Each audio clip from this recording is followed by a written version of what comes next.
And my girlfriend said that if my beard gets long enough to pull down, she's gonna pull it off. That's what the best part about that? That was like the first line that just came out of the podcast. So,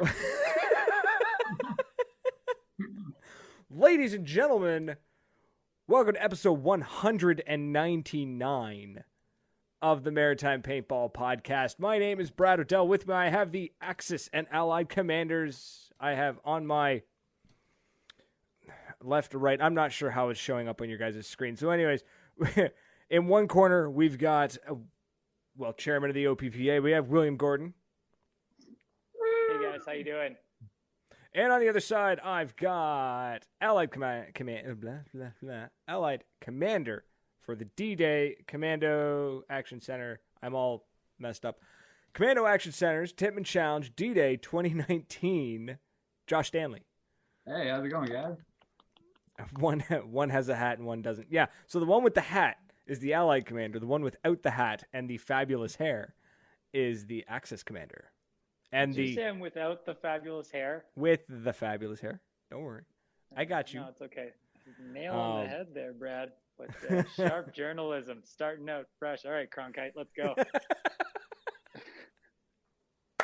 So we are. I was kind of hoping we'd have like a really awesome like trash talk back and forth. But you two've just been like best pals since you came on, so I really don't think that's gonna happen. So I might have to like start some rumors to get things riled up. I heard that Will wears his underwear backwards. Oh. Josh has a bald spot. Oh! It's comb over. It's comb over. I'm proud of it. No, this has actually been really fun. Getting to know Josh has been a really cool part of being invited to be a general at the Tippmann DDay Challenge. It's been just an awesome experience getting to know Josh and how he's working at the field. And we were talking a little bit before the podcast, Brad, about kind of how this is a representative of the new gen of paintball, how we see, in 1990s, 2000s, it was very adversarial, and now it's very collaborative.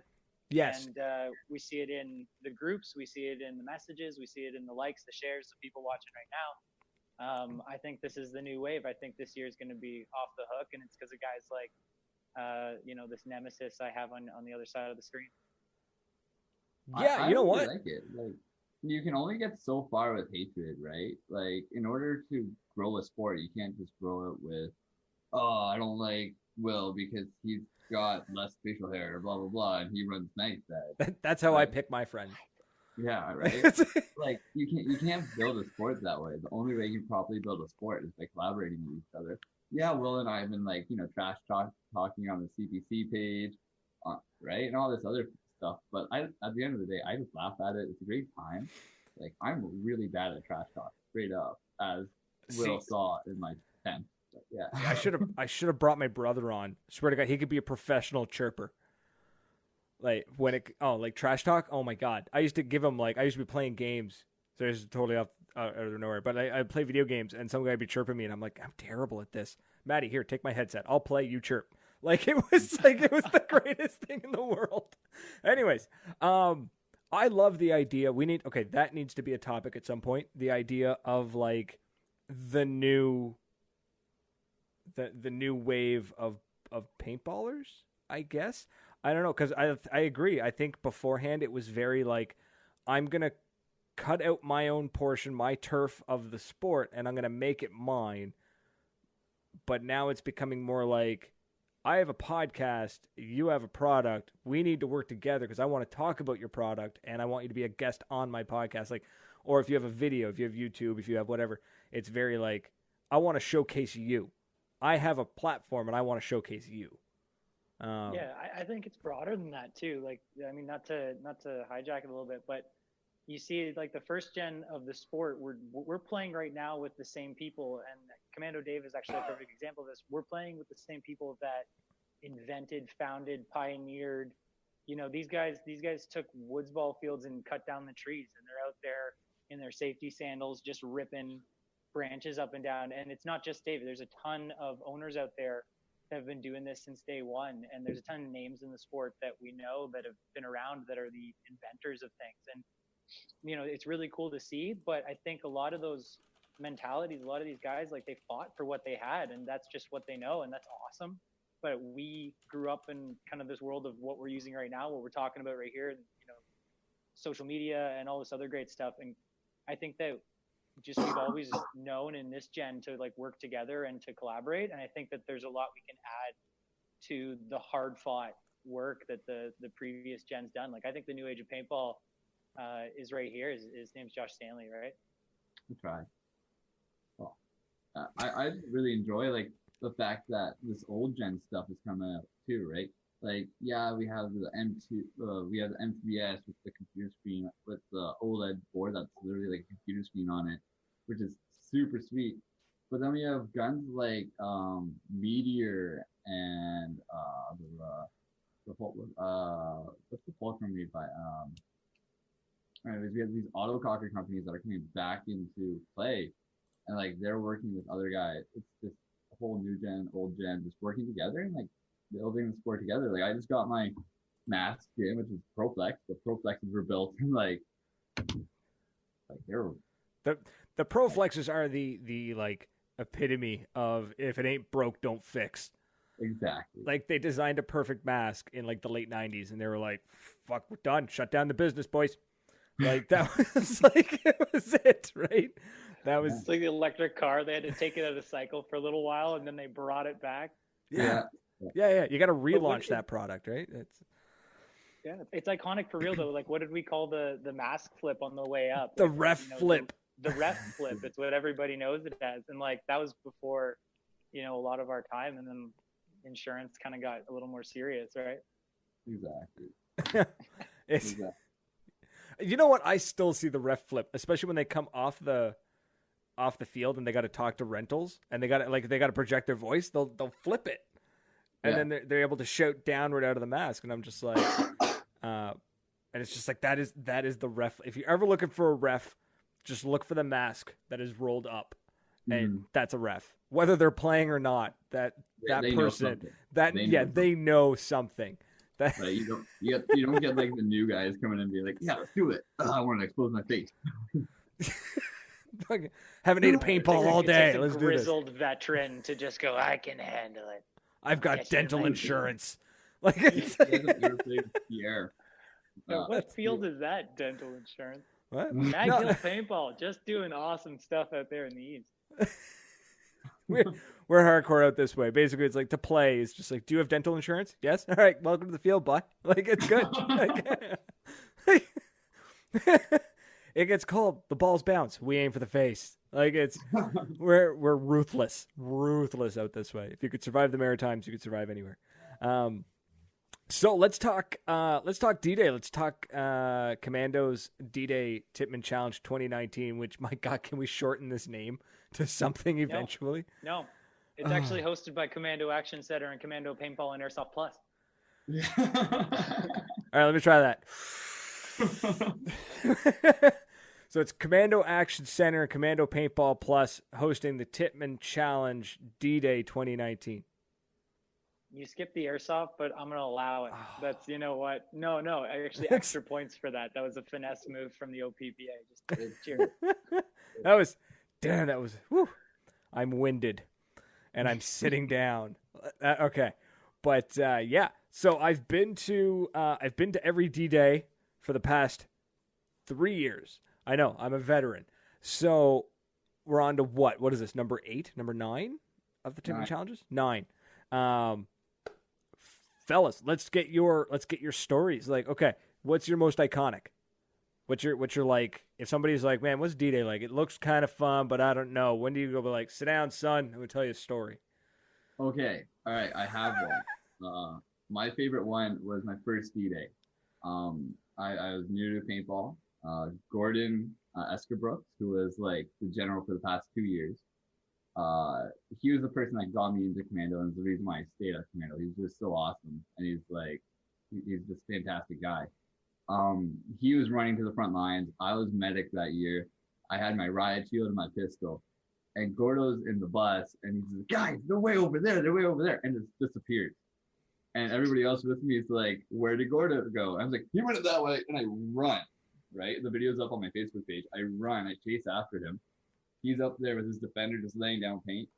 Starts getting shot at. I get right in front of him, right in time with my shield, and all you hear is my wall of just like my shield being laid up. And then his tank runs out of air. So then I have my Tippmann on my remote line, and I was like, take my remote line, take my remote line. That's not working. Of course it's not. It wasn't hooking onto his remote line. So then he was like, okay, this isn't working. I go, okay, take my Tippmann, plugs in his the Tippmann back into the remote line, takes shots. As he's taking shots, I'm counting for him 7 shots, 1, 2, 3, 4, 5, 6, 7, reload. That happens for like 5 or 6. And then finally he gets domed. And then finally my feet get shot up, and then we walk out. It was such a blast. I have the video up on my Facebook page. It's fantastic. I love it. That is a story. I also love that it's the only time I've ever heard anyone ever say the words, he was out there ripping paint with his defender. I know a ton of people that own them, but you never hear stories about them. Yeah, it's always just like, I don't know. Anyway, sorry. Just something I noticed. That's my favorite memory. That's my favorite memory of any DDay. Was being Gordo's portable bunker. Nice. Yeah. So I want to encourage anyone watching, drop your stories in the comments. I want to see all the stories. Doesn't have to be a DDay story. Just now I want to hear paintball stories. I'm gonna get a little virtual campfire going, and we're gonna tell stories. Will, what about you? Yeah. DDay story specifically, I think my DDay story is pretty unique from DDay last year, and I think it left a special place in Dave and Marie's heart, because I was unaware of 2 things about DDay. One was incredibly in true life how large the fire that Dave creates is. It's majestic. It's perhaps the surface of the sun, though, as far as what radiates heat from it. It is. Yeah. It's really in fuego. And so, and so I set up my tent, possibly the closest you can possibly set up a tent to the staging area. He has his parking lot and his bazooka ball field, and then this small grove of trees, which I think is to provide shade for it's 4 trees. And of course it was me, Dreadcam, and George Bellegranus were right there.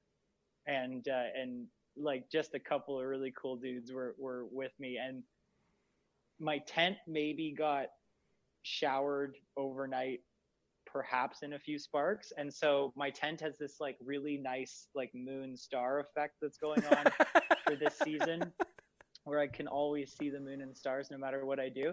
And then the piece number 2 there is I was also painfully unaware that camping over on the Sunday night is not nobody took into account. And I think that I perhaps maybe overestimated the fact that nobody realized how far away that I lived. So I was like, I'm not going to play paintball all day, then drive 4.5 hours back home.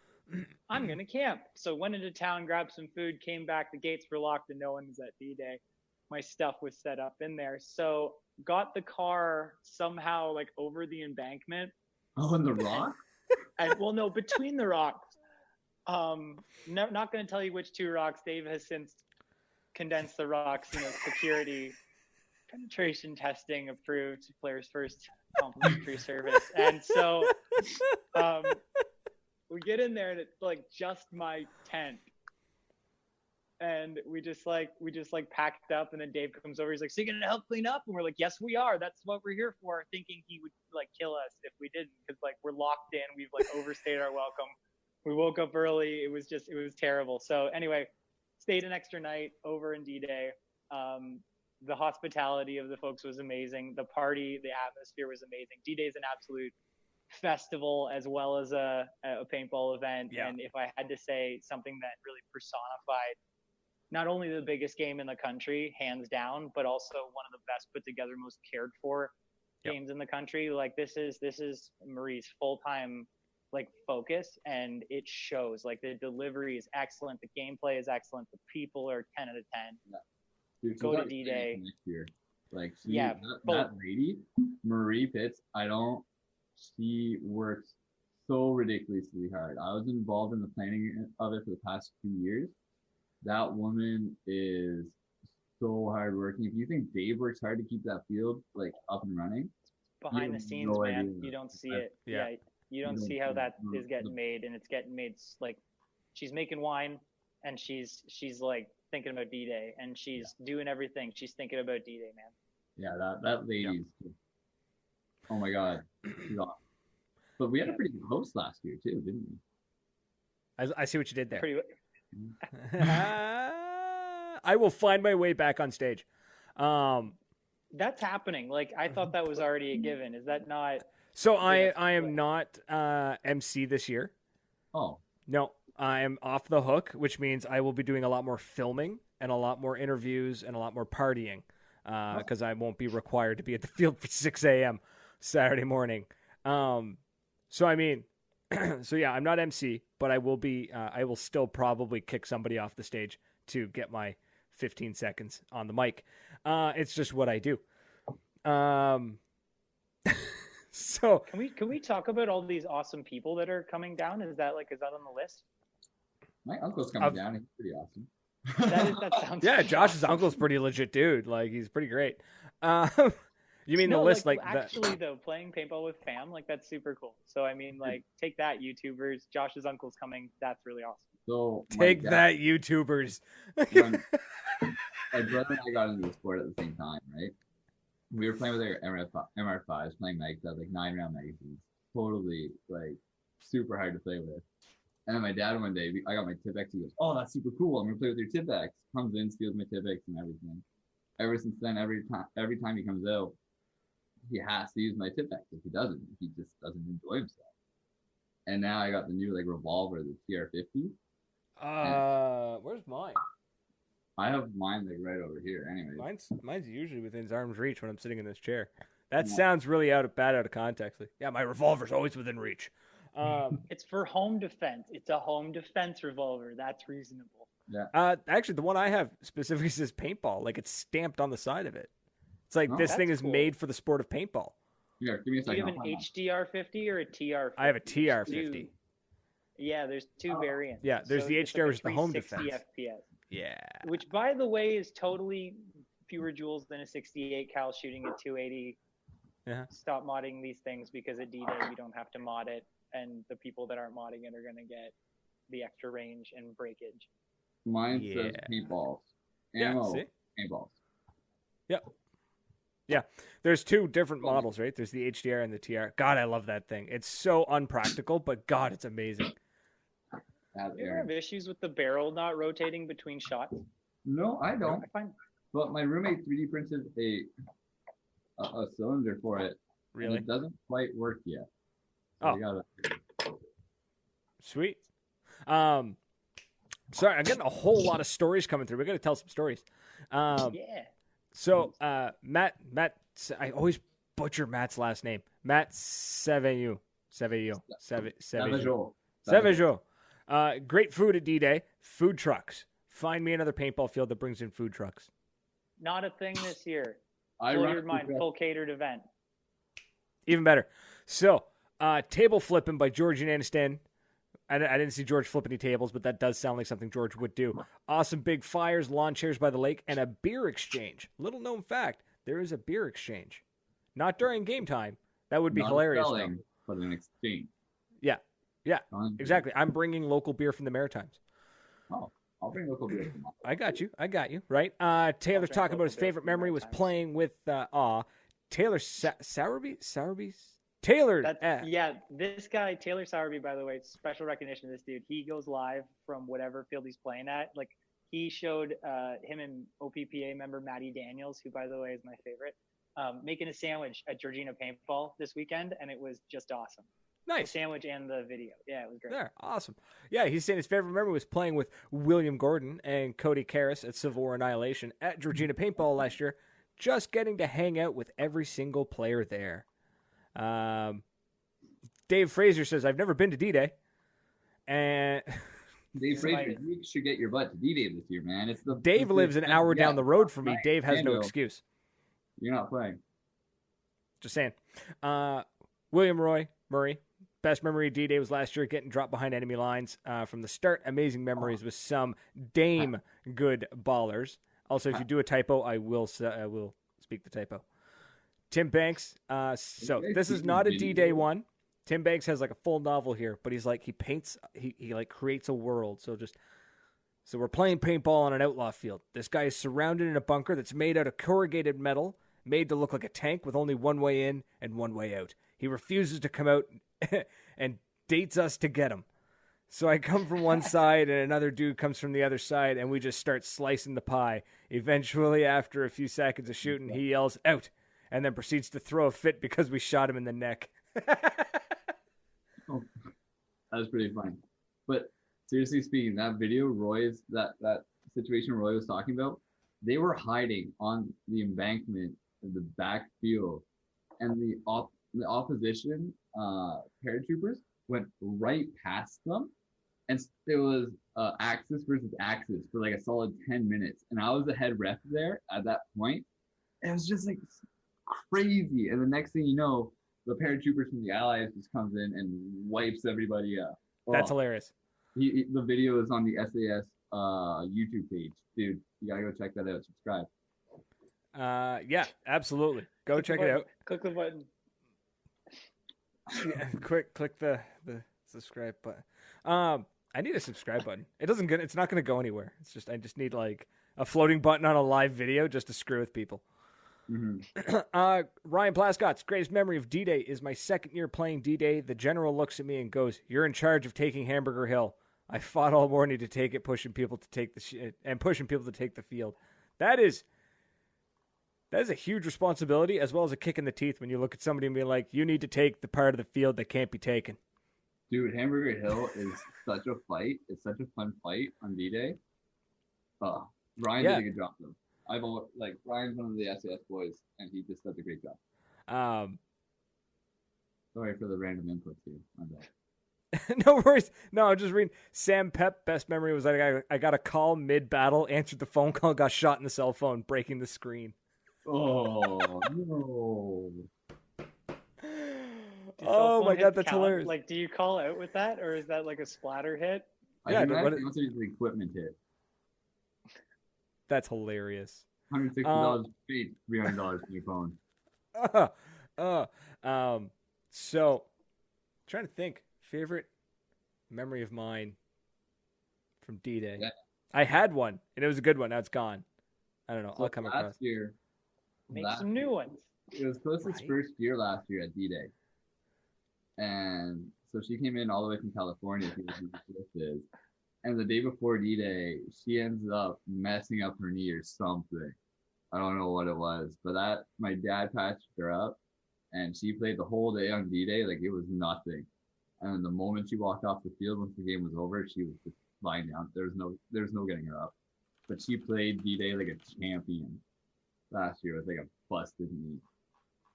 Yeah, blown knees are nothing to laugh at. Like, you got a bad knee, don't risk it. Or if you are, wrap that sucker tight.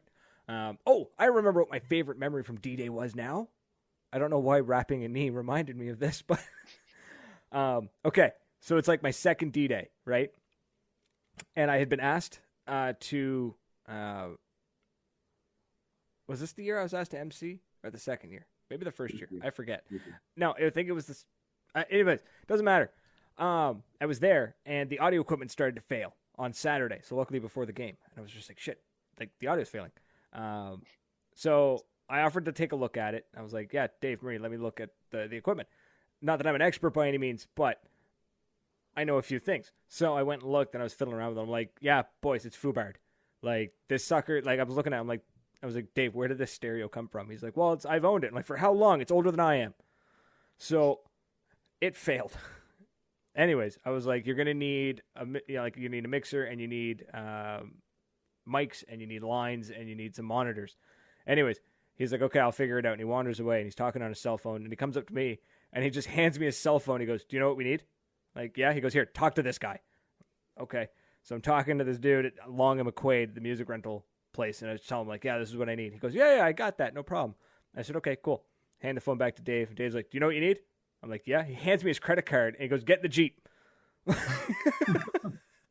then hour and a half drive to go get the equipment, and an hour back, and I was just like, okay, cool. Like, let's do this.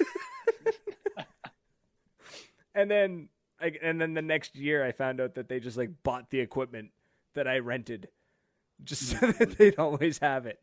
So that was the coolest memory, because I don't think they really knew me from a hole in the wall. And they were just like, yeah, here's, just go with, shit, I forget his name. There was another dude who drove the Jeep. I wasn't allowed to drive the Jeep, which is okay. Dude, the Jeep is fun to drive. The Jeep put me to sleep. I fell asleep on the drive-in. It's super cozy. It's cozy. It has it has like that hum, like the like that white noise. Also, I'm exhausted because I just drove from the Maritimes, and I'm like just like the heat's beaming, like the sun is shining, and it's just like. So the first time we came back from the MIPL event at Maribel Paintball, we're in the Jeep. Dave's driving. I pass out. I think Ethan Hall passes out beside of me. Dave does one of these. My head against the windshield. There's no back on the Jeep, so the dude in the back was totally gone. But that's how Dave does it. Every year, the weakest staff are eliminated, and he hires new strong staff. Right. Every year, he gets handed a wage report, and he's just like, "Fuck. Okay, we got to get 2 out of the Jeep this year." Like, we're going for a ride, boys. It's the Commando Dave version of Old Yeller. Like, if you're asked to get in the Jeep around the end of the fiscal year, don't.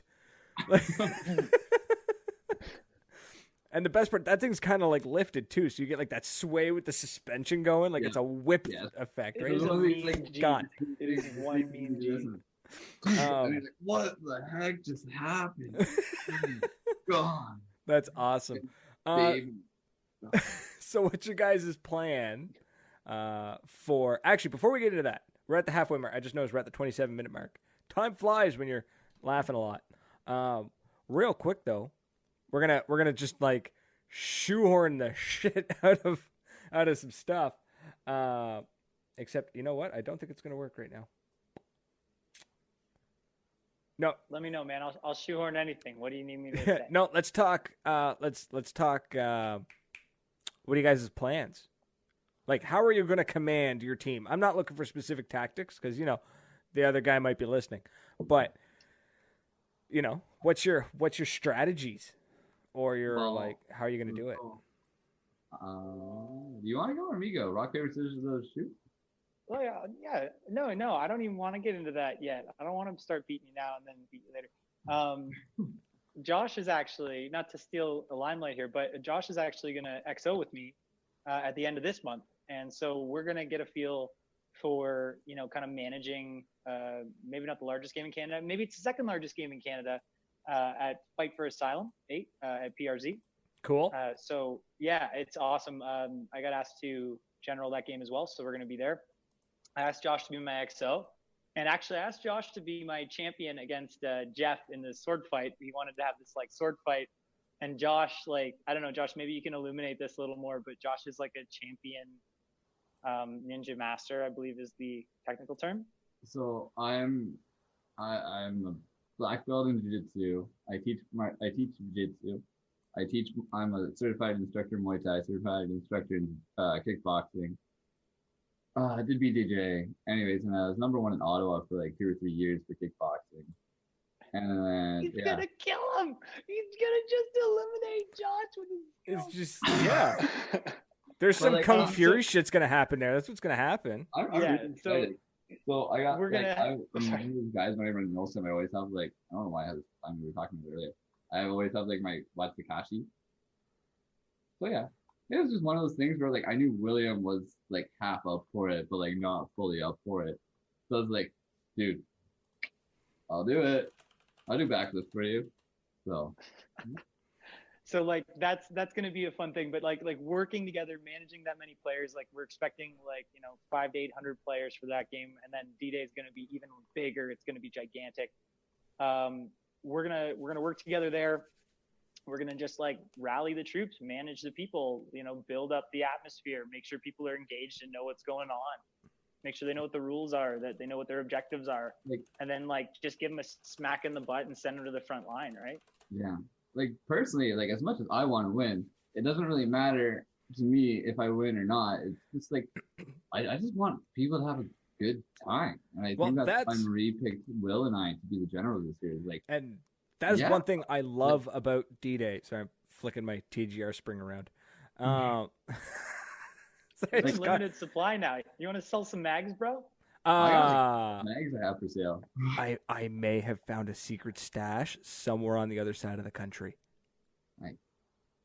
So, like an arms deal. There's like a shipping container. Yeah, just I waiting shit for you not. It's not a shipping container, but I swear to God, it's all in one specific location that was just sort of uncovered. Like a mine? Like what is that? It's awesome. I got a text message from a buddy of mine out west, and he was just like, "You need any mags or anything?" I'm like, "Sure." Well, what do you got? And he sends me a photo, and it's like it looks like a storage unit, and it's just like full of shit. And he sends selling off the old Max Tac building, and they just came across these keys. No idea where it came from, and he won't really tell me. But at one point, he sends me a picture of like the TGR1 in tan. And I was like, fuck, that's a nice marker. I was like, that thing's sexy. He's like, I've got 14 of them. I was like, what? I'm like, 14? Where the fuck did you find 14? He's like, don't worry about it. You want one? Yeah. Think of all the upper body strength you'll get from carrying around that thing all the time. Right? So, what was I going to say? Oh, yeah. The one thing I really like about DDay is I remember last year when I was hosting, and I was given a tiny, like, torn off the corner of a piece of paper with the score for the teams. And I was just like, I brought everybody up on stage, and I was like, yeah, look at the, congratulations. Yada, yada. I'm like, and the winner is the Allied. And I threw the paper away, and I was like, carrying on. And that was it. You got like 4 seconds of like, yeah, the Allies win. Nobody cares. So, like, it's just like carried on about the game. All it is like just go out and like through commando terms, just shoot bitches. All like that's the whole point of it. Like, you just want to go out, have a good time, dude. You're gonna get lit up. Yeah, like that you might get hit with a first strike, right? But just go out there. That's not a thing. I'm gonna advocate for the first strikes here for 1 second. The first strikes are safe. You're going to get hit with one first strike. You're not going to hit with 15. You're not going to rope a first strike. What's going to happen is you're just going to get pissed off because you thought the dude was out of range and then he domed you. That's what's going to get pissed off about. And then at that point, you are the subject to which death has been dealt. Yeah. You just have become deal with it. Deal with it. You have hunted. Yeah. Right? So, or it's going to be like... Or you're going to be joking and laughing at the dude, the SAR 12 and the supremacy scope, like fixing dials and shit, staring at you, checking out his like range. Yeah. And you're going to be like, look at this Nicholas tool. Moore, and you can just wave at him and go, hey, Sasquatch. And he'll go like, her. And then Adam Caddis will go, her. And it's going to be my guys that have done that and dialing in he's got so many fancy dials. He's putting every dial on for this game, every bell. He's got dials for the dials. Matt Savageau's first SAR 12, that thing, he's like, he can't run with it. He's got like like you gotta have the freaking trombone behind him. I love it. Sets it up. It's 11 feet long. He's got two 22-inch barrels on it. It's like something out of I can't wait to see this stuff. Right? Dude, yeah, it's oh my god. Somebody needs to follow him around with like the really over the top like sword being pulled out of his sheath sound. So when he pulls this massive like 6.5 foot first strike capable marker, all I hear is just like shing, like comes out of the case. Like no matter what. And we need a constant lens flare. It doesn't matter what he's looking at. We need, like, if anyone takes a photo of him, there has to be a lens flare coming off of the scope at all times. I can just imagine two guys following around. One guy just yelling swing through his mask. The other guy's a tiny mirror just shining it into people's eyes the whole time. That's a mission now. Somebody on the team from DDay is writing this down currently. Yeah. Most snipers, Glasgow, write it down. You're watching. Write it down. Mere shots count as an elimination, though. With the cell phone thing earlier, let's just settle it now. It's equipment. It's got to count. Most snipers have a spotter. He's got a sound effects guy, like just going around with a Bluetooth speaker, just like loading up sound effects and shit. Like, hold on. every time he loads a first strike in the SAR, all you hear like his marker goes, but in reality, all you hear is ka-chunk. Like it's just like a massive anti-tank round being loaded or some nonsense. So I apologize right now. I'm looking at the feed right now, and apparently I've been botching Matt's name. So see, that's why I own up to it immediately. I'm sorry. Marie just called me out on it. She's like, "Oh my god, can you practice Matt Savagio's last name?" Which I believe I still botched. So we'll figure it out one day. Oh my god. Okay. So sound effects, Bluetooth speaker. Got it. Whew. Oh my god. I'm doing a lot of filming at DDay, and I guarantee you, if I catch him on film, that will be edited in. It'll just be a 3-minute compilation video of him pulling the marker out in different areas. Every time he picks it up, swing, like just doesn't matter. It's going to be glorious. Glorious.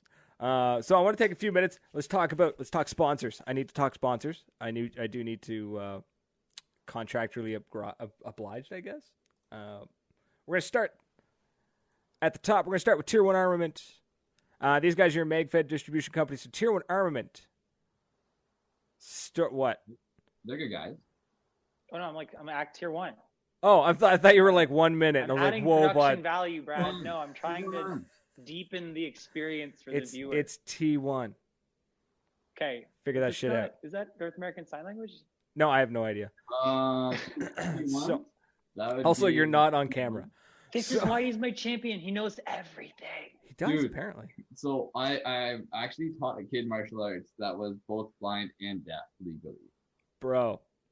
I can do This is the longest Tier 1 ad. Like, oh no, I dropped the ad. I was like, you know what? We're gonna go back to that in a second. Like it's no Tier 1 pulled up carries the TR50. They do. They do carry the TR50. So let's go back to that. Tier1armament.com or Tier1armamentstore.com. Either way, they are your Canadian MagFed, airsoft, tactical, soft goods. They basically have everything, to be honest with you. They have practical. Use code OPPA to generate an error code at checkout. I love it. So check them out. These are your guys to talk to. They are the ones that get shit to the dealers so you could buy from the dealers. They also sell direct if you want to go that route. Next stop, we've got PB Swag Bag, which I don't have this month's PB Swag Bag yet because I live in the frozen hellhole that is Canada at the moment. So, dude, it's snowing. Gentle to our country. It's snowing. It's snowing in April. I'm not happy. So, PB Swag Bag, these are the guys that hook you up with some pretty cool shit. 1, like this hat. 2, like that thing on the marker. The sticky finger. Also, headbands. I forgot what they were called for a second. Anyways, you get all sorts of cool shit. You get a bag once a month. You're going to say something. Anybody with food headbands, like food-related headbands, hit me up. I'm looking for some. I work at a food truck and I want to wear a headband. Okay, cool. Subscribe to PB Swag Bag, and there's a random chance that there's a chance you may eventually get one. I got a comic book based one, and a real tree based one. So once a month, you get a bag, and it shows up, and you crack it open, and there's like glorious paintball gear in it, stuff that you may want, stuff you may not want, but I guarantee you, it's something that it's cool. And you can get 10% off your first order if you use promo code MPP10. And then second last, we have Supreme Visual Gear, or SVG, supremevisualgear.com. These guys can print on anything, and I mean anything. They can make your face, live you know animals, plants. Give them a chance, they probably would, because I've seen everything from like giant forehead. It's 5 head, thank you, and it's ever growing because I have male pattern baldness. Thank you, ladies. Thank you. So, if you're looking for custom gear, you want custom made coffee mugs, you want custom made travel mugs, you want a custom made duffel bag, you want custom t-shirts, you want custom pants, you want a custom tent. Anything. They can print just about anything. And every day they're adding more stuff. So go check them out. They're really cool guys. Excuse me. And then, of course, we got to talk about the real MVPs, the Patreon supporters. So these folks here, Mary, Ryan, Sizzle, Dave, Sage, Jeffrey, Alex, Dr. Rush, Tony, and Justin are the true MVP. Justin. I always give him a shout out every time I'm on the show where I'm trying to build a relationship. Man, Justin. Hi, Justin. I'm Josh. Nice to meet you. So these people here are absolutely fantastic. Bottom of my heart, I cannot tell you how much I appreciate the Patreon supporters. If you would like to become one, go to patreon.com/Maritime Paintball Podcast. I appreciate them because they allow you to do what you do, which makes me happy. I try. So yeah, those are the people that make this show possible. Believe it or not, like running a podcast is cheap, but it still costs money. So yeah. Also, big shout out to Lead Farmer who sent this like a week ago, and I was an ass and totally forgot to talk about it. My bad. Sorry, bro. That's a good guy. I like him. He's fun. But yeah, it's fucking cool. There's like awesome. When it first showed up, I was just like, man, that's really neat looking. And then it took me a solid looking at it for like a solid 30 seconds till I realized like there's a GoPro on the mask on the patch. So it's just like on the mask, and if you look on the GoPro, you can actually see. Oh, wait, there we go. I could see the lens of the GoPro on the lens of the mask on the patch at the bottom of the C. So,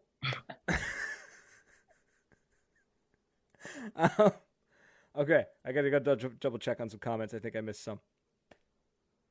Can I do a bunch of plugs? Can I throw all my ads in as we're doing this now? I cut out some paper ones. No, I'm kidding. Do it. No, that would be fucking hilarious. Little signs. Next time. Like Bugs Bunny signs? Next time. Do it up. No, shout out to everybody out there in the Players First group. Love you guys. Thank you for the like, support. Everybody that's supporting what I'm doing, full-time career, jumping into paintball, trying to promote the sport. Appreciate the community that's helping me do it.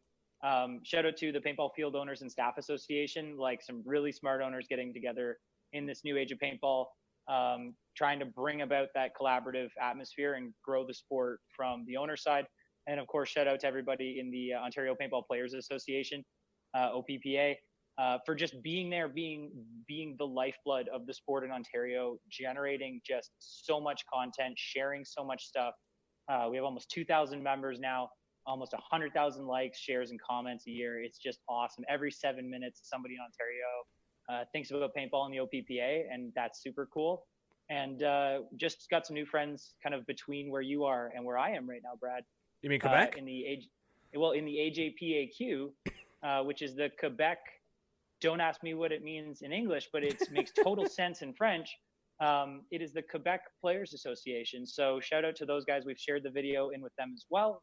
And hopefully, as we see a lot of Ontario owners, grab fields in Quebec, a lot of awesome Quebec owners become more participatory in Ontario, and a lot of Ontario ballers kind of go out and come back from the East. Like, it's really awesome how we're kind of closing this country up when it comes to getting on the same page and growing the sport. So I think it's super awesome we're able to do things like this, and for groups like the ones I mentioned, that we're able to kind of grow the sport together across the country in a really cool way. Wouldn't have known these people or you without it, and super thankful I do. Aw. Yeah. For real though, that's how I roll. A little emo, but that's what you get. A little emo. Oh, I wasn't gonna mention the sweater, but Bro, it's like I got a Deadly Winds t-shirt underneath, so give me some cred, but it's got wooden buttons, so immediately take away that cred. Dude, I have a sock monkey sweater upstairs. Oh, you're wearing one too. But I have a sock monkey upstairs. I'm wearing a hoodie, but check it out. You can't see it because my beard covers it, but it says Paintball is Life. And my microphone's in the way. Hold on. Bam! It's true. Also, this is such a vibrant red t-shirt. Like, is that from your store? Is that from your? That is from PB Swag Bag, actually. Yeah. I actually have. So, okay. How do I put this in the most ridiculous way possible? So my dad bought t-shirts from my store, and has refused to send me any goddamn photos of it. He's just like, yeah, I bought 4 t-shirts. I was like, that's awesome. Cool. Can I have pictures? He's like, sure. And then nothing ever shows up. And I was like, yo, Dad, can you send those photos? He's like, yeah, no problem. Nothing shows up. I'm like I'm coming to Newfoundland in August, and I will get a picture of that goddamn shirt. So gonna have a stain on it by the time he gets it. You won't be able to use the photo. Probably. I was eating nachos, son. What I'm really looking forward to is the fact that my brother in Newfoundland. So my long story short, dad's son, basically. Half-brother? Yeah, half brother essentially. So for the longest time, nobody ever believed him that he had 3 older brothers because nobody ever saw us because we lived far away. So Did you show up and beat up a high school rival? Sorry. This was like elementary school, middle school kind of thing. But there was one day that I was actually visiting him in Ottawa, and he was just like, "Nobody believes me that I have brothers." I'm like, "Well, I'm gonna walk you to school." So right, I showed up and like, "What up? I'm real." And then he started like telling all of his buddies that I was like some big shot paintballer with like a podcast and everything, and nobody believed him. So then he like downloaded a video of the podcast. He's like, "No, this is my brother," and like everyone's like, "No, it's not." So now I'm gonna have to show up to school in Gander and be like, "What up? I'm going live on podcast." I guess it's probably not a good idea to school, but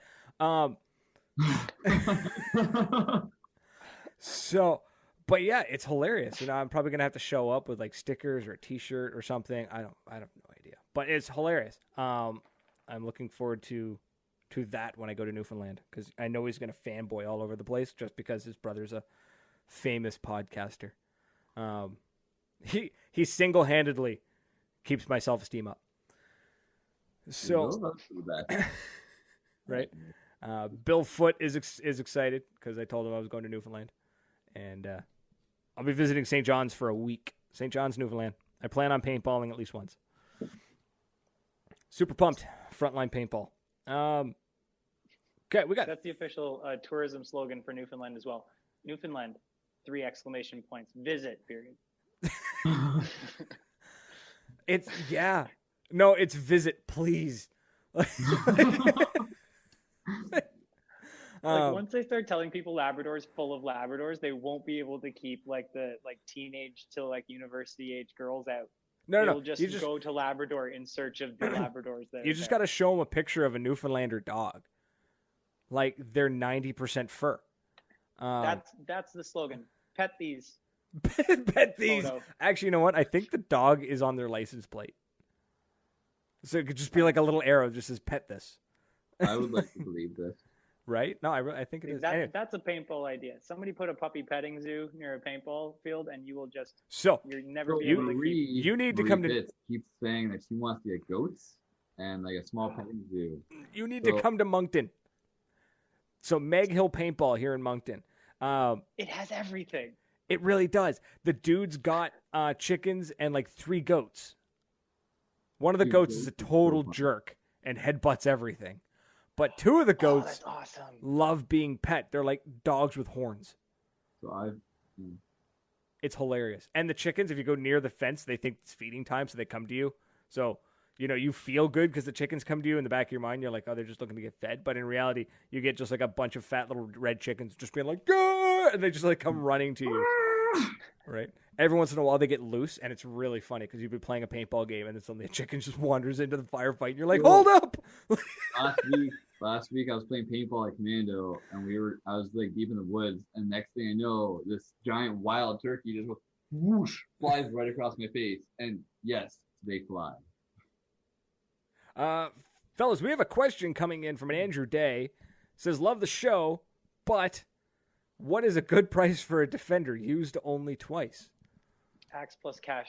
Axe plus cash. Everything is Axe plus cash. Man, I can get a Ferrari. Defender's such a niche marker, but I think you hit it on the head. It's super cool. It is. It's neat. Right? I want one. I really want one. I think I shoot weird markers all the time. A Defender's in my future. Right. Like brand new. Can I just fanboy? It's like in the box, what it came with. Post price drop. Okay. After when it was 16, 12, like $700 when it kind of came down at the end. Right. Magnesium body. Okay. Right away. That's super cool. They saved weight by using weird metal. It's tough as hell, but it's super light. Brilliant. It's like an axe insider, and there's a mini or something. Like it's a speedball gun that doesn't mess up frequently. Yeah. It's got a smart loader that, you can't shoot the last 20 paintballs, but if you're down to 20 paintballs, you're probably either done or going to dump in a pod. It's anyway, a defender. right? If you're down to 20, you've already like half a pod loaded. Like it's it had a step down rail, right? Or it had that like step up rail, and then it like so you could have that an optic up, then you could kind of get your mask in behind. Yeah. It had free kit in the box, like it was free core barrel that came with like 2 inserts. You had an Apex or something that came with it, which is like that is all of this stuff you needed, and it came with a weird little foregrip. Yeah. Yeah. Here's a question. You know how you'd be able to use a Dydan with a box rotor? We're not getting into the box rotor box mag thing right now. You know how you'd be it's a able to good thing. They're all good things, and if we want to get into it, I'm going to tell you they're all good things. No, they're all awesome. I'm not getting into that. Everyone is good. Would you be able to use a defender in a milsim event? So a milsim as a heavy gunner. It's not about anything other than ammo carried. So at that point, like if you're carrying more than, let's say, 35, like maybe 50, if you have like a Tempest with a spring mod, like at that point, I'm still looking at you like you're wearing training wheels at the milsim event. Like you really need that many, bro. Like just reload once in a while. But then if you go over 50, at that point, you're a heavy gunner roll, you're whatever. So if you're sitting like, if you're using a tiny amount in there and you're going like basically tac cap, I'm not going to judge. Semi. Maybe I would limit you to semi if you were playing in like a walk-on day with everybody else. Yeah. So it depends. Okay. So this is where I'm going to like split hairs. So it would depend on the event. I have no problem with a defender in like 99% of situations. I would run into the issue of like honey badger.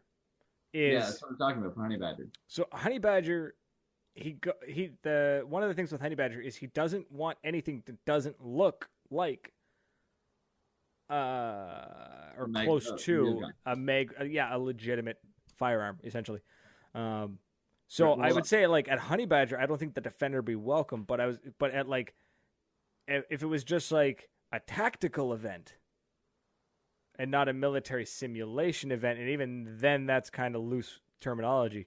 I love it. I think it'd be great as a heavy gunner.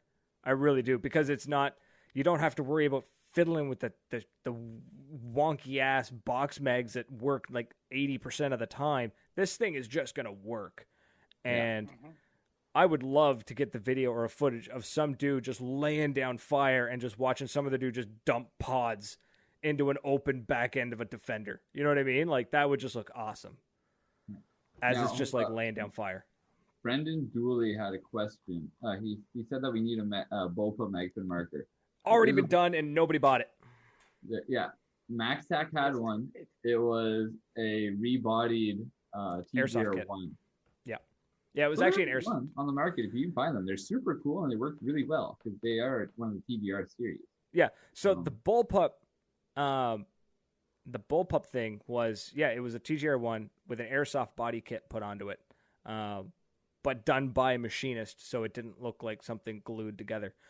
The only downside to bullpup is bullpups are really fucking cool looking.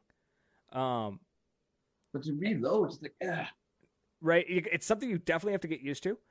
Everybody wants to see a bullpup marker, but very few people want to buy a bullpup marker. Is the big problem. And that's why I think we have a lack of shotguns out in the market too, right? Do you want to see one or do you want to buy one? I'm going to buy one, and I know that SAR 12 is coming out with one. So I'm going to see Karmatech. When Karmatech drops their body kit for SAR 12C, and I can put on a little 6-inch Nemesis barrel and start just cleaning rooms with it, it's going to be over. Give me those continuous feed mags when they're coming out, and it's done. The semi-auto or bolt action? It'll be the full C. So it'll be the semi, and then it'll either have that T15 mag well, which is a straight bolt in. You put T15 mags, or I'll run those their new mags. They have a continuous feed first strike mag that slow to come out, but when they do, it's amazing. You know what? Don't rush it. Right? There was that's the worst thing is when you have a company that comes out with like a Gen 1, Gen 2, Gen 4, right? Just take your time. Yeah. There was a quote by, he's no longer the president of Nintendo, but this was way back in the day. This is back in the day before like internet. So, but he was criticized in that some of the games made by Nintendo were taking too long to come out, where the competitors were pumping a game out every month, and it was like a new game, a new game, a new game, a new game, and Nintendo was like every 3 to 4 months.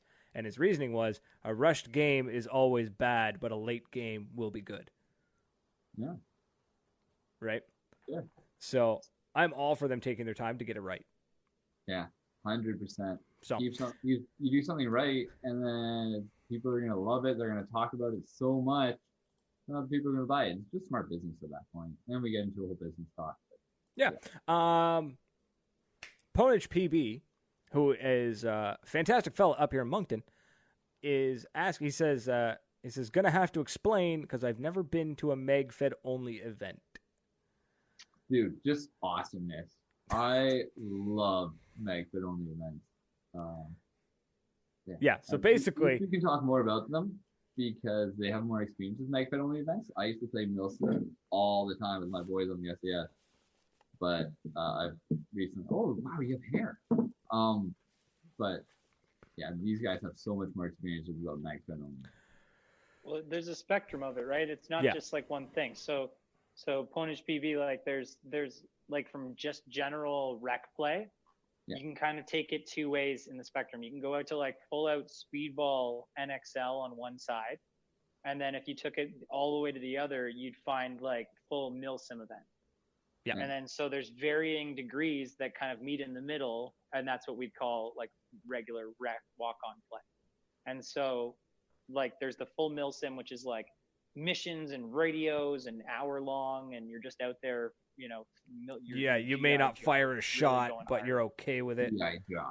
Yeah, but your team achieve the objective or whatever. And then there's things you see like the GTA MagFed Pickup League or the Ottawa MagFed Pickup League, where it's like tac cap, where you see like 25, 50 round caps on like A5s are now allowed. You see things like, 10 round tube pump starts to be able to work its way in there. You see started like the cool kind of modded stuff. You'll find a guy shooting a slingshot or, you know, using a sword at that point. And then you're in like, but there's no speedball kind of large hoppers, you know, that kind of stuff. And then you get to rec play. And then as you work your way out, unless you're John Adams running and with a Tippmann and just dealing death to speedballers all day, he is afraid of nothing. But yeah, unless you're him, like basically you need something that can keep up, that you're rocking like, you know, your 10 pod back right. So yeah, there's kind of this whole spectrum of like where you want to play in there, but play them all for sure. Get a pump gun, get a MagFed gun, get a speedball gun. Yeah, Ponage is kind of confused. Are actually totally opposite. Yeah, Honey Badger is a Milsim event with very like it plays at a place called PRZ. You know, a lot of CQB. Go ahead. Sorry, they play by the Quebec Milsim rules. Yeah. With medics and heavy gunners. And, you know, when you get medic, you have to go coagulant, syringe, Band-Aid. It's too much work. That's why I never go medic. So it's like, it's got to be a MagFed marker. It's got the marker has to be, it has to look like some form of firearm. It can't be a speedball marker with an adapter slapped on the top of it. Yeah, we're closer to that one end of the spectrum there. Yeah, that's getting closer. Whereas DDay is basically I'd put right in the middle, 50-50. Right? Because Josh is going to be rocking for a percentage of this, I'm sure. Like, what's your space gun these days, my friend? Oh, I'm going to show you a couple. I'll show you 2 of the space guns real quick. Oh no! So, and Andrew Day's asking, how far do you think is too far to go to a Milsim or a MagFed only game? I have driven. I can answer this so well because this weekend I'm driving 8 straight hours to New Jersey to be the general of a game called out in Fort Hood called the NJ Directive, and it's put on by a company called Mere Tactical, and it is a Milsim, so like right on the edge of radios and basically Army LARP. Like we're going that far through what is essentially PRZ, but there's 18 buildings. And so if anybody wants to go to that, hit me up. It's in Jersey. I'm driving out from Ottawa. I got 3 seats in my car. So to get back to your question, my Inception Design Predator is gonna be one of them. That's gonna be one of my toys for DDay. Autococker. Boom. Autococker. I got my Carnivore as well. And then Brutal. Yeah, I love this thing. It's gorgeous. Look at those cuts. Right? Fuck, Yeah. look at that. They skinned a snake and made a paintball marker out of it. Yeah. And then I'll probably be also running my new HKB Tom T-Rex. Bro. That's awesome. That is I'll wild, be on the man. other side just ripping out modified FSC pistols and my Metadyne rocket launcher. So there'll be some cool stuff coming from my side of the field that will be kind of on the opposite end of the spectrum. That Metadyne rocket launcher hurt so much. I accidentally shot Cody Karras in the head and I almost killed him. Oh, Dave Pitts. So Dave is the kind of guy I trust with my whole life, right? Yeah. And Dave goes, "Hey Josh, stand over there for a minute." Loads what are they called? What's the little green Bazooka ball? Bazooka ball. Yeah, I have one of them here. Oh, there it is. He loads a bazooka ball, which is just like, sorry Dave, I took this from your field, which is just like this little tiny squishy ball into this Metadyne launcher. Comes out so fast. Shoots it at me at like 20 feet away. It dropped me. It hurt so much. That's funny. It's terrible. Mask on. I've never seen Dave apologize to somebody so much. It was funny though. It was worth it. I'm gonna do it again. So Probably not. I want to shoot that. I'm not entirely sure who at whom, but You shoot it at me. I'll let you. oh no, I just figured as soon as I get hold of it on the field, anything within shooting distance is going to get shot. Yeah. So favorite story: should never be allowed to command a team. So let's just leave it at that.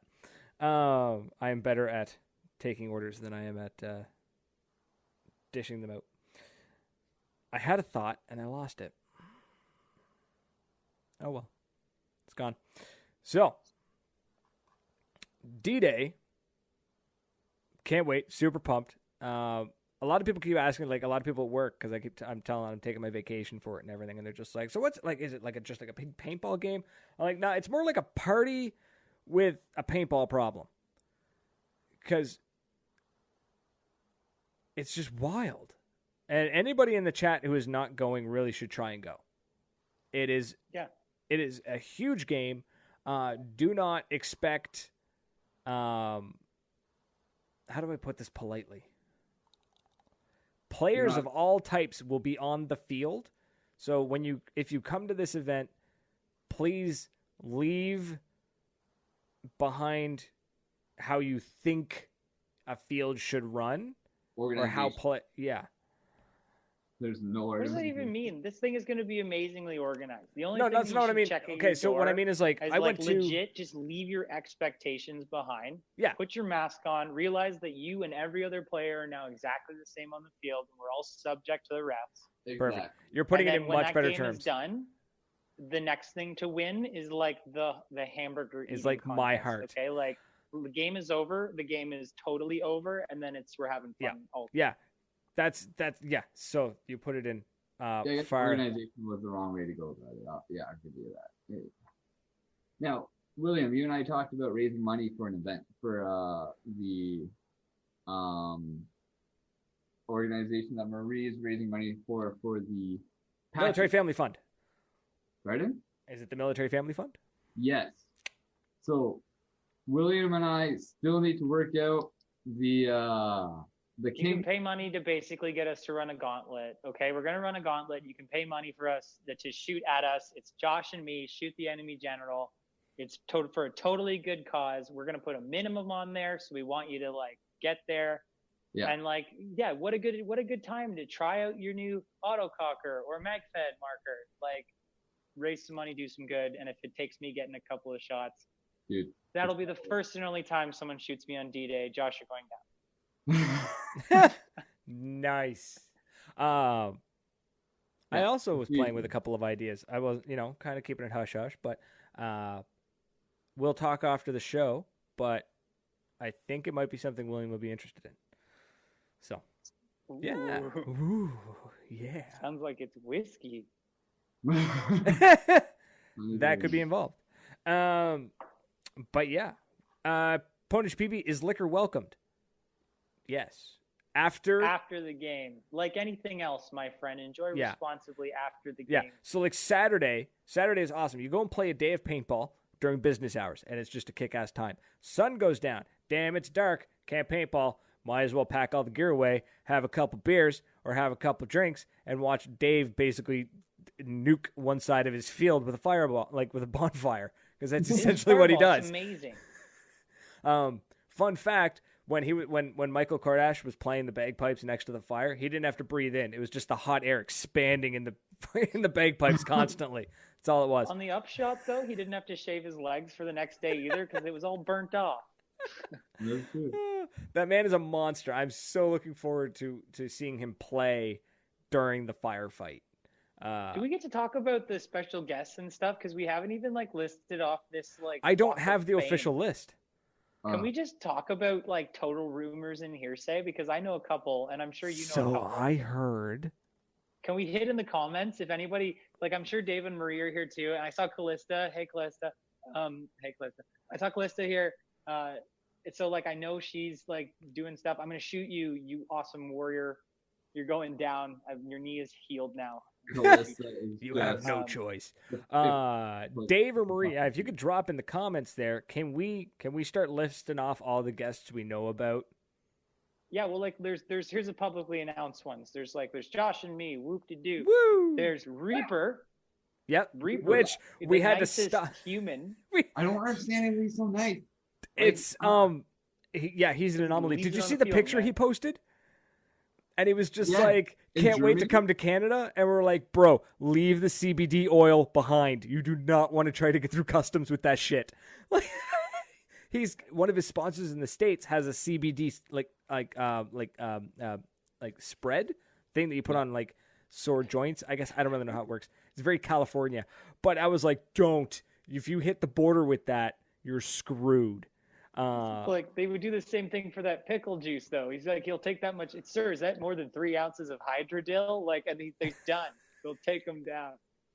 Right. So if Reaper makes it over the border with all this, now that customs has flagged him in this CBD chat, I bet you, Command Bros. Mosley's going to be there.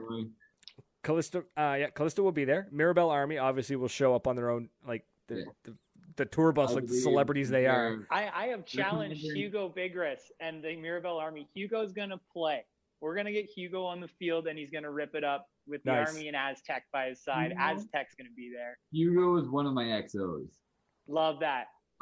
Fantastic. I'm so excited to play beside Hugo. He's such a good guy. I've seen him at all the MIPL events. And he's just, every time he's like, oh, Josh, how's it going? But with a French accent. So it's really fun.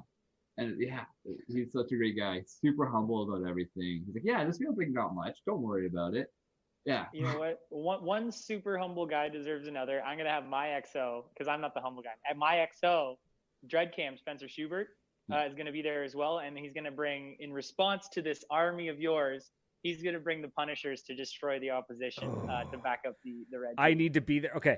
I'm going to film that. I want to see the Punishers and the Army clash. I want to see Mirabelle and the Punishers clash. It's not just that, man. Think about this. There's going to be you.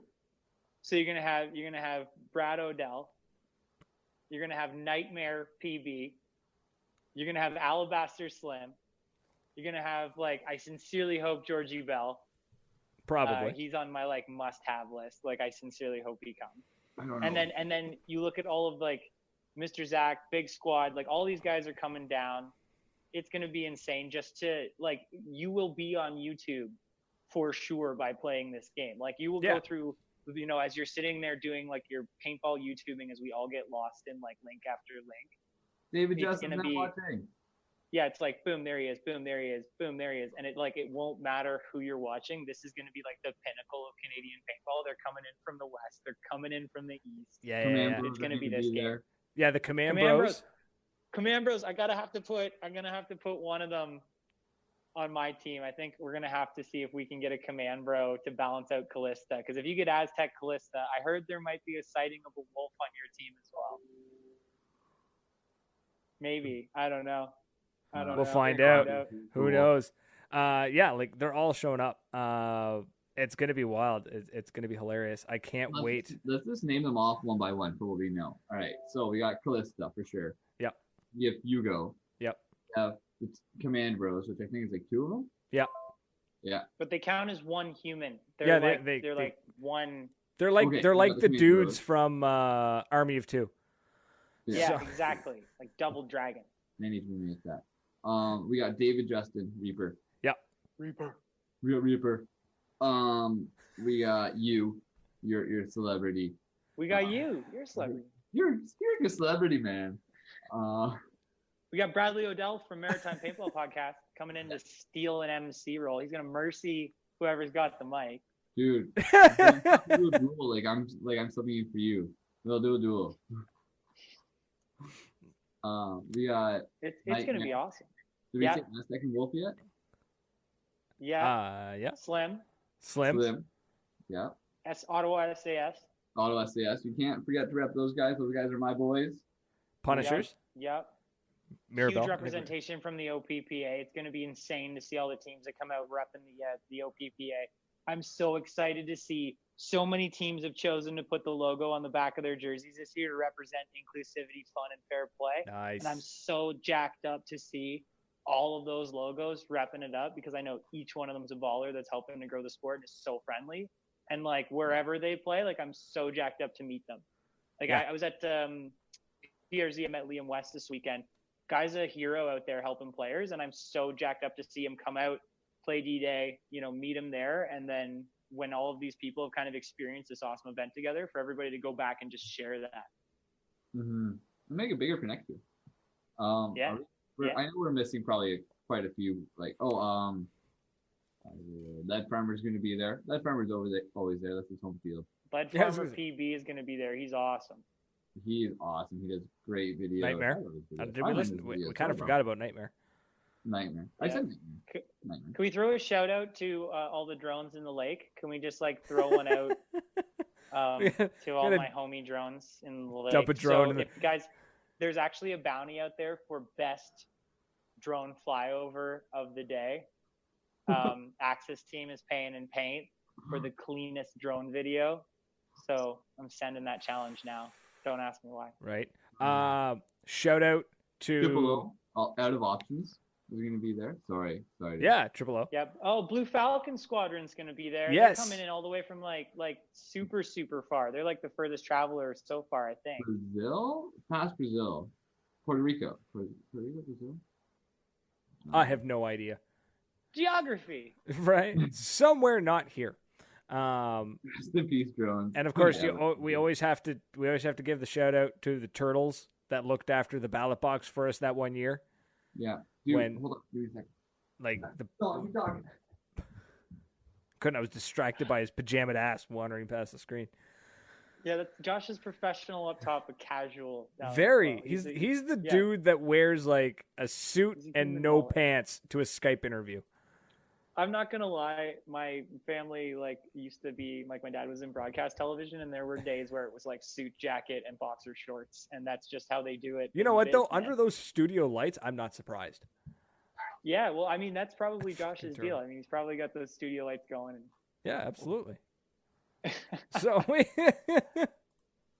but Portugal. They're from Portugal. He's Dwayne King's telling me that you're dressed for Walmart. It ain't hard, just buddy. Just ripping on him. Leave his nice hairline alone. He's pleasant. Don't make him all salty. So I think that's it. I think we're almost done, fellas. I think we're gonna wrap it up. We're an hour and 15. Wow. But yeah, I think it was a good show. Not a lot of trash talking. A little bit there, but not. The trash talk is super fun. The trash talk is leave that on the internet for people to read. Face to face, it comes down to people are gonna trash talk me, people are gonna trash talk Will. I'm super, trash talk me all you want.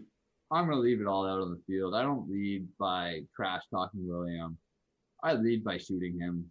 That's what it comes down to. I think right now we're kind of 1-0, me versus Will.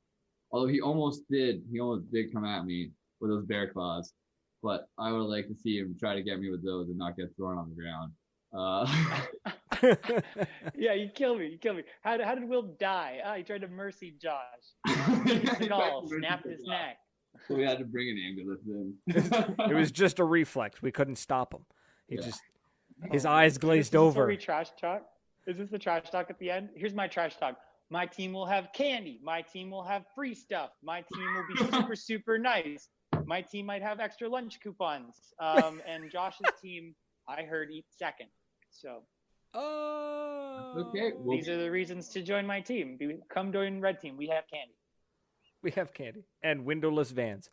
So no, I heard Blue Team had those, and I heard Blue Team's after party was planned by Ja Rule. Oh. So I wouldn't trust it. I would go to the Red Team party. Shots fired. No, it's all the same party. There's only one party. It is Commando's party that weekend. Don't plan anything else. Ain't no party like Commando Action Center party. Doesn't quite roll off the tongue. Oh, the talent show is writing itself right now. Oh, that's the other thing. At this party, me and Reaper will be. So it's Reaper's idea. I tend to just sort of push buttons for him. But yeah, there's the Talentless Talent Show, which we're super pumped for because Dave's going to get on stage and he's going to sing "There's a Skeeter, I'm a Peter." Second time I've heard that. So that's going to happen. It's an awesome time. If you're going to be at DDay, we're going to have some prizes from some people, some places. I'm hoping I can have something from the podcast whipped up in time. I don't know yet. Working on it. Long story short, all you got to do is get on stage in front of like a dozen people.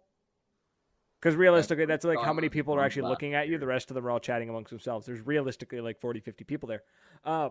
And just do something. Get up on stage and tell a joke. Get up on stage and dance a jig. Get up on. We had one girl. She was singing along to Macklemore's Downtown. We put the track on and she sang to it. It was great. We had one dude. We had like 4 people see who could fit the most paintballs in their mouth. That was. In is out. Having balls in the mouth, not my thing. No, it kind of made me sick. Yeah, I had like it came down to father and son at the end of it, and they were just like eating them as they were like. No, it was nasty. That was a contest that had deeper meaning at that point, though, where it no longer was about paintballs, and it was about like who's the alpha in the family. Who's the man of the house? And it stopped being funny, and then Dad was like, "Ha ha ah!" And Dad won. That's exactly what happened, and it's a fantastic time. It's a great time. We had some people come up. They had sang a song. They rapped. A couple other things. Some bow, some fire stick going on. Oh yeah. That was awesome. That was cool. That was Dave's son. Oh, that's right. Yeah, that's cool. Fucking awesome. It was wicked. It was awesome. So yeah, like I said, it's a massive party with a paintball problem, and it's just great. And Dave has already started. There's a Skeeter on my Peter in the comments. So, so absolutely, a field you have to go to. You have to attend it. You have to see this event. It is amazing. I will make it every year, come hell or high water. Now, that's pretty much it. So, fellas, thank you so much for coming on. If you want to plug anything, do it now. Just a big shout out to the SAS boys. Whether you're in Toronto playing for SAS Guard, Ottawa playing for SAS Ottawa, we got some teams out down south. Look for us. Look for our YouTube channels. Make sure you subscribe to SAS Ottawa. We got a Instagram. We all are on Instagram now, so we have an Instagram. Follow that. I don't know. I'm pretty bad at this playing stuff, so play for me on DDay. The DDay posters will be up soon. There's a little typo. Wasn't there? Those typos were awesome. Wrong name. Josh didn't have a name, and they called me WCP Trooper, which is an honor, Rob McClellan. But however, it's not my name. Yeah, unfortunately, you are slightly too tall. So, yeah, and he's too successful and awesome, Rob McClellan. The man looks like, what, he looks like the kind of guy that it doesn't matter what room he walks into, he is now like in control of that room. Mm-hmm. He's got that like air to him. He's just sort of like when he walks onto the field, like you don't even have to see him. You're just like, Rob's here. Like, is that Trooper? Ooh. Right? Yeah, you can feel him. Now, before I go any further, there's details on that one. Oh, Hugo. Hi, Hugo. Sorry, he just showed up. There's still people showing up, so part of me doesn't want to end the show yet, but I don't want to. I'm having so much fun. We can keep going. What do you want to talk about? Don't actually, because I got like topics for days, bro. Okay. How about this? I've got nothing planned for episode 200 next week. Will, you want to do it? Okay, yes. Here's what we're going to do for episode 200 next week. I'm just going to commit to it live on air right now. We're going to host a bonfire here live at my house, which is called the Ref Hut.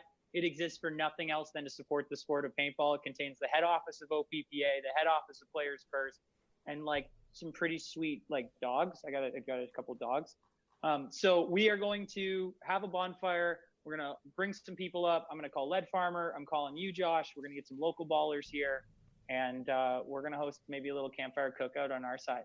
Love it. Celebrate the 200. I will bring the remote technology.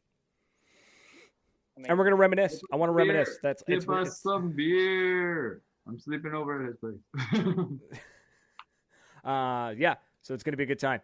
Like I said, it just sort of dawned on me yesterday, and I was just like doing up like the plan for this show, and I was just like, da-da-da. Holy shit. Like, next week's 200. What do I do? Like, I'm terrible for planning this stuff, so it's going to be a good time. Yeah, 100%. Right? I'm down to have a sleepover with Will. Different bed. That's super creepy. Ballin'. Trash talking so good. All right, well, if we're just doing the sign-offs here, thank you guys so much for having me on. I appreciate everybody that's supporting the sport. If you guys want to learn more about what we're doing at Players First, check us out at www.playersfirst.ca. You can also check out some of our groups at the GTA MagFed Pickup League on Facebook, the Ottawa MagFed Pickup League, because it's got to happen all over Ontario, the Ontario Paintball Players Association, OPPA, the Paintball Field Owners and Staff Association, or just ask somebody that says OPPA, and they're going to tell you all the great stuff that we do. But no matter what it is that we're doing out there, guys, it's all player-based, it's all player-driven, and it's all about growing the sport. We're taking this into the next step. We're taking the new age of paintball, and it's collaborative. It happens together, and the time for these rivalries are over. Josh is a great example, and I hope you guys saw it here today, that we can work together, have an amazing time, probably even a better time than if we were working against each other, and I think that's the only way we're going forward. So no matter where you play, guys, get out and play. You guys are the OPPA, and we grow the sport together. Whoa! So, yeah, we're bringing it to the show, to the end. I just garble my words like mad. But thank you for everyone who's been in the comments, chit-chatting away. To all of you, I'm not even going to start listing names because I'm going to forget people, and I'm not doing that. But thank you so much for the shares, the likes, the little heart emojis thingies, and the comments. It's awesome. The engagement was fantastic tonight. Thank you to these two fine gentlemen for joining me.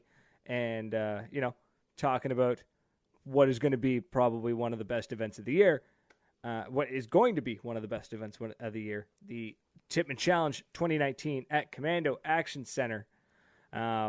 Folks, if you want to see more Maritime Paintball podcast, you can find us on, if you're watching us on Twitch, you can watch us on Twitch, YouTube, Facebook, Instagram. That's it. So you can just look up Maritime Paintball podcast on. Find us on Facebook, YouTube, Twitch, and Instagram. Love the messages. I love chatting. Tag us in anything you want. I love chatting with people. It's basically what I do all day at work. So that, right? That's it. If you have any ideas for topics or questions or anything like that, if you want me to chat about something on the show, just drop me a message or comment something. I don't care. But that's it. Until next week, folks. Cheers.